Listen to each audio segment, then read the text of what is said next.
Hey everyone, I'm Phil Albertelli, and this is The Week in Doubt. So it's been over a week now since I first intended to sit down and record this episode. So the little story I wanted to cover is probably rather stale by this point. But the Australian department store chain Kmart pulled a product from its website after facing pressure from a Jewish group by the name of or called the Australian Jewish Association. The product in question was a bag meant to hold a Christmas ham bearing the humorous, to some I guess, message, quote unquote, Merry Hammas, I think, or Ham Mass. I'll read a bit from this BBC article. Australian store chain Kmart has pulled a festive gift from its website after a complaint from a Jewish group. The Christmas food themed bag featured the pun Hammas or Hammas in large lettering. The Australian Jewish Association said it had, quote unquote, politely suggested it be removed from sale because of the unintentional likeness to Hamas, which is a proscribed terrorist group in Australia and several other countries. Wesfarmers, which owns the retail chain, apologized. According to the now deleted product page on Kmart's website, the bag featured, in quotes, printed instructions to keep your ham fresh for longer on one side and the words Merry Hammas on the other. And I should mention we have Kmarts in the States too, although I honestly couldn't tell you the last time I set foot in one, or even saw one for that matter, but apparently they are still around somewhere. And so I'm not Jewish, and I don't have the right, I guess, to tell other people what they should or shouldn't be offended by. But to me, it seems pretty clear it's just some lame, folksy Christmas themed pun. And I was wondering to myself if anyone in the real world would actually be offended by this, or what kind of trouble do they think it's going to cause? Do they think some young Muslim men might see these bags hanging in a store and suddenly become radicalized? Or a Jewish person might see one and faint in the aisle? And once again, it should be pretty obvious that this is just a kind of silly holiday novelty item and it has no relation to Hamas, which is not hyphenated in the middle and usually doesn't decorate their name with Christian holiday symbols. And ironically, it's meant to contain a ham, pork, the consumption of which goes against both Jewish and Muslim dietary restrictions.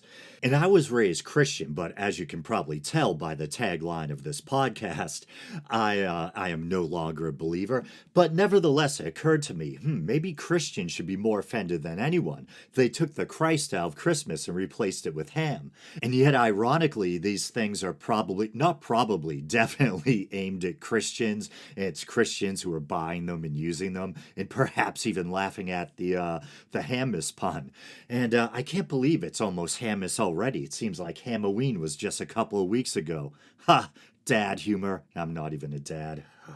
Oh boy. But on a serious note, this obviously ties into the ongoing recent flare up of hostilities in the decades long Israeli Palestinian conflict. And I know it's been going on for well over a month now, so wow, probably getting close to 2 months. The initial attack by Hamas occurred on October 7th, and we're now near the end of November. And I know I've yet to discuss it on the show. I haven't been avoiding the subject per se. I've just been juggling real life responsibilities while working on some recent scripted documentary episodes, namely the Witching Hour Halloween special, and then the one on egg divination I recently released. Which brings up something else I wanted to touch on. Hopefully, I haven't been turning off listeners or viewers by making them feel like they don't know what the focus of this channel or podcast is even supposed to be. Sometimes I'm releasing atheist content or reacting to news stories from a secular perspective. Ugh, ran out of breath. Other times I'm releasing historical documentaries on weird or esoteric topics. And it boils down to the fact that since I was young, I've been really interested in spirituality, world religion, ancient history, mythology, demonology, folklore, etc., etc. But at the end of the day, despite how much I love that stuff, I'm nevertheless a skeptic who doubts the existence of the supernatural or a higher power. And so it puts me in the weird position of being someone who kind of straddles both worlds. And I'm trying to find the right balance for the show.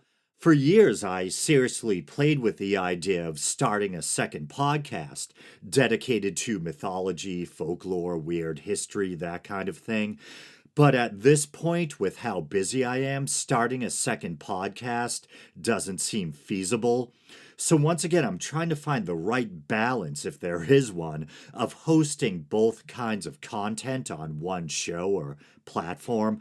I'm hoping that there might be a decent amount of overlap, that there might be fellow skeptics out there that are also interested in the same weird stuff I am, esoteric topics, subjects from ancient history, etc. And I guess I'm also hoping that the people who come to the channel for the more spooky, esoteric stuff, like my Baphomet documentaries, my Witching Hour documentary, stuff like that, that they won't be turned off by the fact that I'm a skeptic and realize that I too have a genuine love for or interest in that kind of subject matter. But to get back to the subject of the Israeli Palestinian conflict, my original plan or intention for this episode was I was going to lead in with the cute little Hamas bag story and then offer my feelings and reflections on, once again, this recent flare up of hostilities in this decades, in this more than half a century old cycle of violence, this ongoing conflict between Israel and Palestine.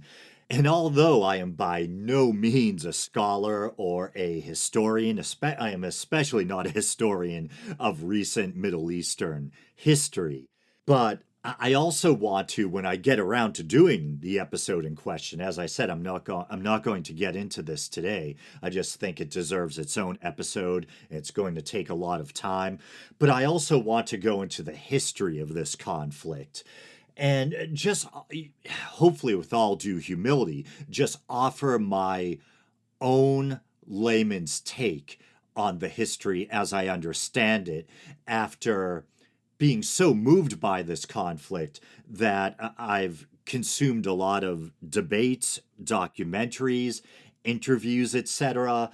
And I want to talk about it in the spirit that I'm still learning too, and I'm just trying to communicate what I've learned so far about the history of this conflict. So you can look forward to that episode. If you're not interested in that topic, you can not look forward to it. I don't know. You can just skip it. But this episode you're hearing right now, hopefully I'll be done editing it and I'll have it out by the end of this week. So hopefully by the 30th.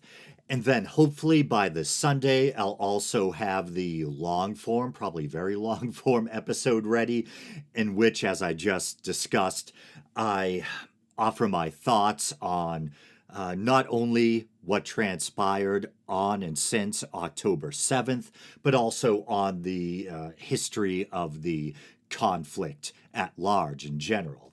All right, so I guess with that being said, as always, thanks for listening, everyone, and until till probably Sunday. All right.